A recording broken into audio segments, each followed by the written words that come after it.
Bapak Ibu saudara-saudariku yang berbahagia, di dalam minggu biasa ketiga gereja mewartakan kabar baik kepada kita semua. Namun di dalam kenyataan kehidupan kita, saudara-saudariku yang terkasih, mungkin kita sendiri,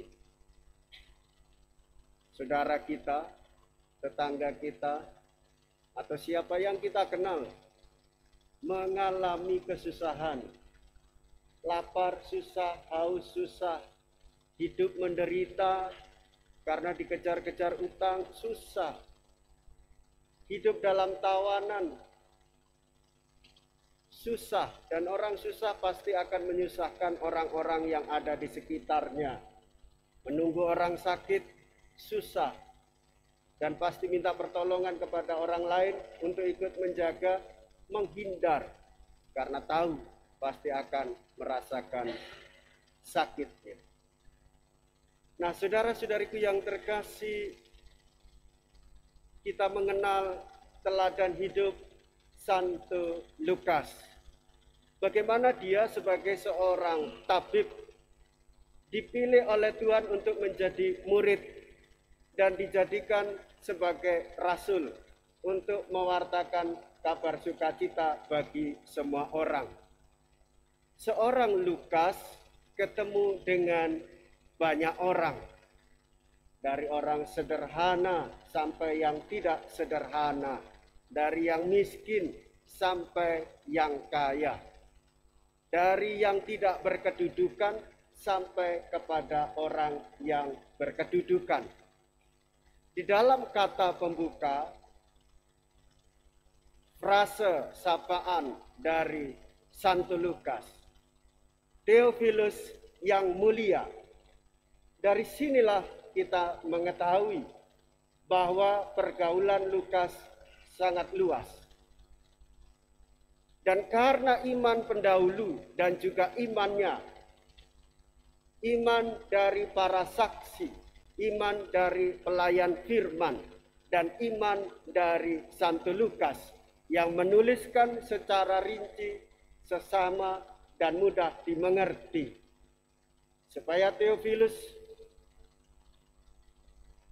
mengenal iman Kristen dengan baik, supaya kita sebagai para pendengar dan umat Tuhan mengenal Tuhan dengan baik di dalam semangat kekristenan.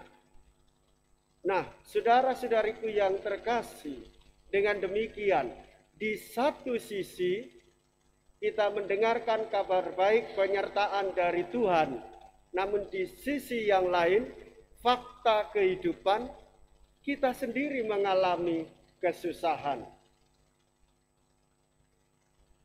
Dan Lukas memberikan penghiburan kepada kita. Ada satu harapan di dalam iman Kristen. Ia menuliskan bagaimana Tuhan Yesus berada di rumah ibadat membacakan nas kitab suci yang bersumber dari perjanjian lama, yaitu kitab Yesaya. Roh Tuhan ada padaku, dan Tuhan hadir untuk memberitakan bagi orang-orang miskin, tertindas, tawanan. Ada satu penghiburan, ada satu pengharapan bahwa di dalam Yesus Ia melayani semua orang. Di dalam Yesus kita mengalami keselamatan dan penghiburan.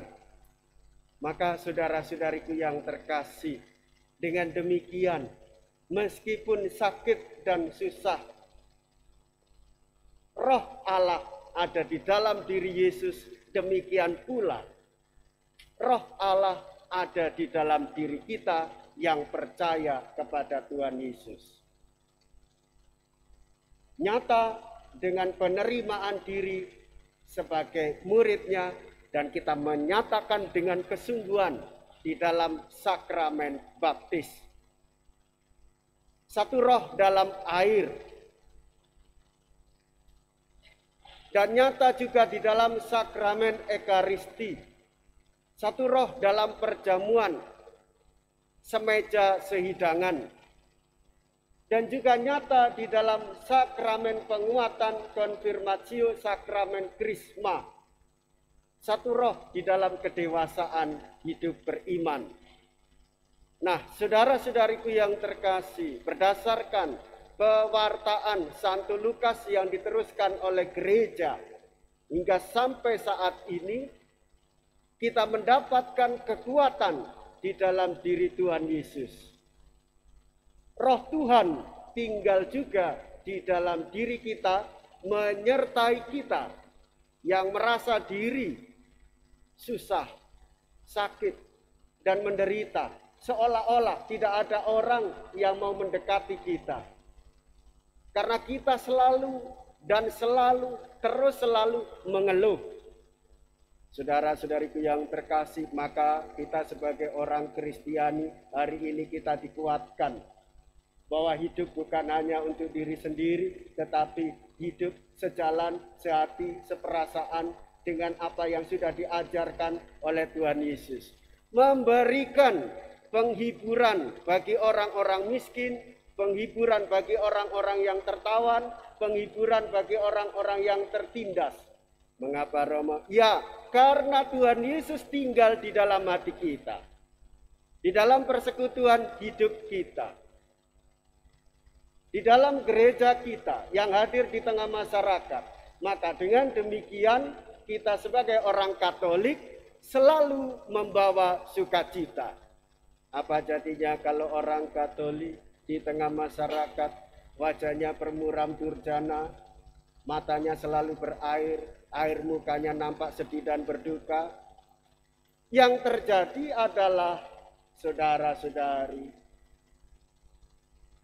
Tuhan Yesus kurang begitu kita pancarkan. Lalu bagaimana?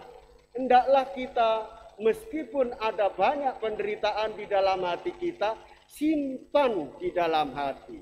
Seperti Bunda Maria menyimpan segala perkara di dalam hatinya.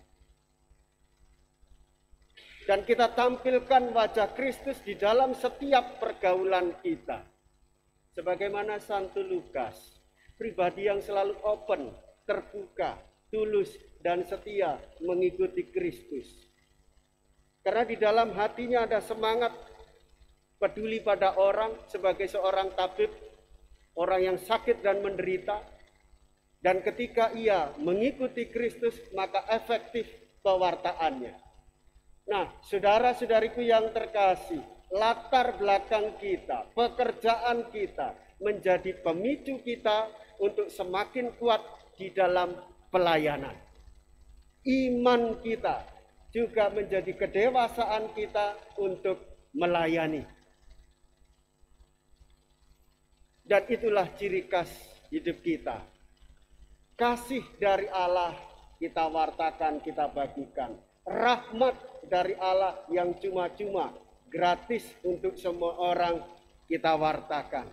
Maka saudara-saudariku yang terkasih, pada hari Minggu yang ketiga ini, hendaklah kita semakin bersukacita sebagai orang Kristen hadir di tengah masyarakat. Aku bangga dan bahagia sebagai orang Kristiani, dan aku merangkul siapa saja untuk merasakan cinta dari Tuhan.